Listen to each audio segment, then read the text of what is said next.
Welcome back नाजरीन हम बात कर रहे थे कि गुस्से को किस किस तरह से डील किया जा सकता है, या जब गुस्सा आता है तो कौन कौन से तरीकों से इंसान उसको फिर हैंडल कर सकता है। पहली चीज़ हमने देखी थी कि उसको हम या तो चाहें तो हम उसको एक्सप्रेस कर दें, यानी कि आपको कोई बात किसी की बुरी लगी और आपने उसका इजहार कर दिया। दूसरा तरीका क्या था कि हम उसको सप्रेस कर लें। सप्रेस का मतलब क्या है कि हम दूसरे शख्स को तो कुछ ना कहें, लेकिन जब हम उसको अंदर रोकें तो बाजुकात ये दो तरह के इजहार लेकर आता है। एक तो बाजुकात ये होता है कि हम अपनी ही तबीयत खराब कर लेते हैं।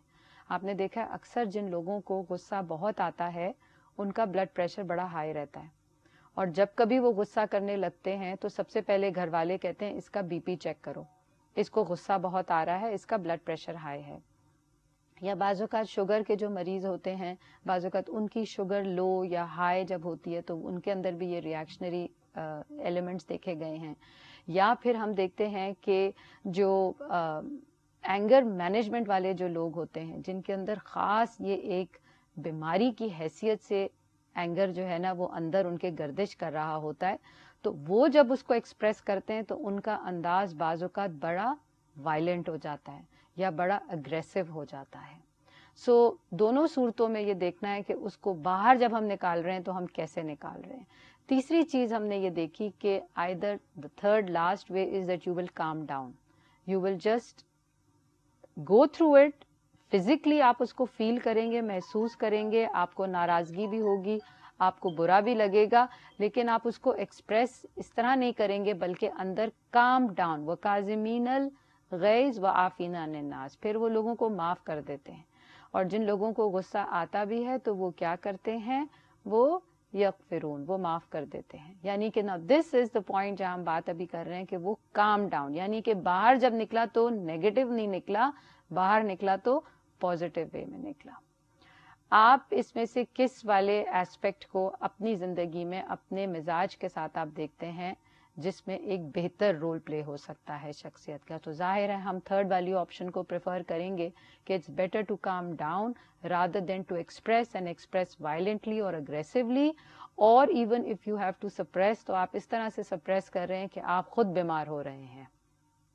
बाज़ औक़ात लोग ट्रैंक्विलाइजर्स पे चले जाते हैं, उनको गोलियां खानी पड़ती हैं, फिर वो दवाइयों की तरफ चले जाते हैं, फिर दवाइयों के अपने असरात होते हैं। बहरहाल इसके बाद जो हम देखते हैं, हमारे पास नाज़रीन एक हदीस है जिसको मैं आपके साथ शेयर करूंगी इस मौजू से, कि हज़रत अबू हुरैरा रज़ियल्लाहु अन्हु से हमें रवायत मिलती है कि नबी सल्लल्लाहु अलैहि वसल्लम ने फरमाया कि पहलवान वो नहीं है जो कुश्ती लड़ने में गालिब आ जाए या हो जाए, बल्कि असली पहलवान वो है जो गुस्से की हालत में अपने आप पर काबू पा ले।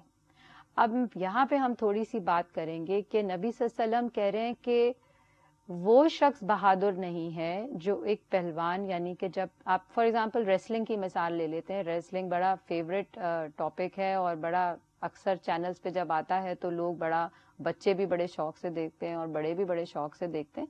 क्या रीज़न होता है उसको देखने का और इतनी एक्साइटमेंट क्यों होती है, और उसका आप देखें तो स्टेडियम इतना क्यों भरा हुआ होता है, people are just getting excited. दो लोग अपनी बहादुरी का एक नमूना, एक इजहार कर रहे हैं और लड़ रहे हैं और मार रहे हैं, और दोनों में से एक जीत जाएगा, एक हार जाएगा, and people are getting excited about it. यानी कि आपने देखा है बाज़ औक़ात इसी बहादुरी में फेम है, तो इसीलिए उसमें एक्साइटमेंट भी है, और आप कहते हैं कि वाह जी वाह, उसका तो बड़ा जबरदस्त उसने जो है ना गेम खेली और उसने ये कर दिया और उसने वो कर दिया। So you feel excited about that bravery, but नबी सल्लल्लाहु अलैहि वसल्लम उसको ब्रेवरी नहीं कहते। आप कहते हैं ब्रेव तो वो है जिसको जब गुस्सा आ भी रहा हो तो वो उस पर काबू पा ले। अब अगर आप इसको, if you will compare it with wrestling, तो एक सेकंड के लिए आप देखेंगे रेसलिंग में आपका जो रेसिप्रोकल जो इम्पैक्ट आ रहा है वो सबका सब बाहर फिजिकली नजर आ रहा है। अगर एक ने उसको उठा के गिराया तो दूसरे ने उसको 2 दफा गिराया, यानी कि वो पीछे नहीं हटेगा, वो उससे बढ़ के मुकाबला दिखाएगा।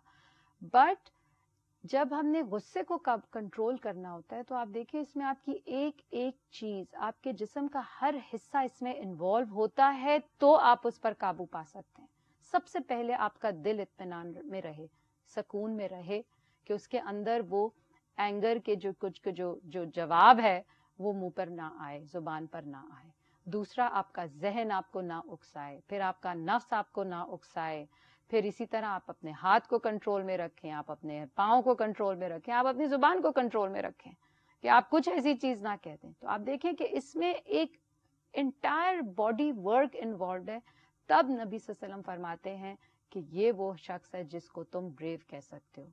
تو اس لیے ہمارے لیے اس میں بڑا سبق ہے. ورنہ آپ دیکھیے کہ اگر یہ نہیں ہے, اگر یہ معاملہ نہیں ہے, تو پھر اس کا مطلب ہے طبیعت کے اندر ایک کمزوری ہے, ایک ویکنس ہے. آپ ریسلنگ ہی کی مثال لے لیجئے, جو کمزور ہوتا ہے وہ ہار جاتا ہے نا, اس کو وہ پچھاڑ دیتا ہے دوسرا شخص. تو اس سے کیا بات سمجھ آتی ہے کہ if you cannot control your anger, that means you are weak. کیونکہ غصے کو کنٹرول کرنا ہی آپ کی اصل, دیٹ مینز آپ اپنی چیزوں کی رینز آپ کے ہاتھ میں, اور اگر یہ رینز آپ کے ہاتھ سے چھوٹ جائیں, آپ امیجن کیجئے گھوڑے کی رینز آپ کے ہاتھ میں نہیں ہے, تو گھوڑا کیا کرے گا آپ کے ساتھ؟ وہ تو آپ کو بھگا لے جائے گا, اور ہو سکتا ہے وہ آپ کو گرا دے نیچے. تو اس لیے دوسرے معنوں میں اگر آپ اس کو سمجھیں تو اس کا مطلب ہے اس شخص کو تربیت کی ضرورت ہے, اس کی تربیت میں کمی ہے, اس کا حسن اخلاق کمپلیٹ نہیں ہے, کیونکہ ابھی وہ اپنے غصے پہ قابو پانا ہی نہیں سیکھا ہے. تو اس سے ہمیں سمجھ آتا ہے کہ نبی صلی اللہ علیہ وسلم نے بہادری کو بعض اوقات اسی طرح سے آپ نے دیکھا ہوگا کہ اگلا شخص خاموش ہو جاتا ہے, تو ہم تو یہ کہتے ہیں کہ بھئی سچ تو بڑا کڑوا ہوتا ہے, تو جو کہنا ہے منہ پہ کہہ دو, اور میں نے تو اس کو بڑی ٹکا کے سنائی, اور میں نے تو اس کو ایسے جواب دیا, اور میں نے تو اس کو چپ کرا دیا, اور سو آن اینڈ سو فورتھ. لیکن بہادری کا بعض اوقات ایک انداز یہ بھی ہوتا ہے کہ انسان آگے سے خاموش رہ جائے, اور نبی صلی اللہ علیہ وسلم اس کو بھی بہادری انڈائریکٹلی بتا رہے ہیں. اسی طرح آپ نے دیکھا ہوگا کہ بعض اوقات جب یہ والے معاملات سیلف کنٹرول کے نہیں رہتے تو کیا آؤٹ کم ہوتا ہے. آج آپ ہمارے معاشرے میں آپ سوسائڈل ریٹ دیکھ لیں, پسند کی شادی نہیں کرنے دی تو غصے میں جا کے زہر پی لی, کہ میری بات کیوں نہیں مانی. بچہ فیل ہو گیا, ماں باپ نے اس کو اتنا مارا, بچہ غصے میں آیا, باہر جا کے کوئی غلط کام کیا, سوسائڈ کمٹ کر لی, گھر چھوڑ کے بھاگ گیا. اسی طرح آپ دیکھیں خاوند اور بیوی کے معاملات میں کتنی دفعہ بعض اوقات سیپریشنز آ جاتی ہیں, بعض اوقات بات ڈیورس تک چلی جاتی ہے, صرف اس لیے کہ وہ اس کو کنٹرول نہیں کر سکے. سو یو کین انڈرسٹینڈ کہ یہ جو ویکنس ہے یہ کوئی معمولی ویکنس نہیں ہے, اس کے نتائج بڑے جو ہیں بعض اوقات بڑے ہی خوفناک بھی اور ہولناک بھی ہو سکتے ہیں.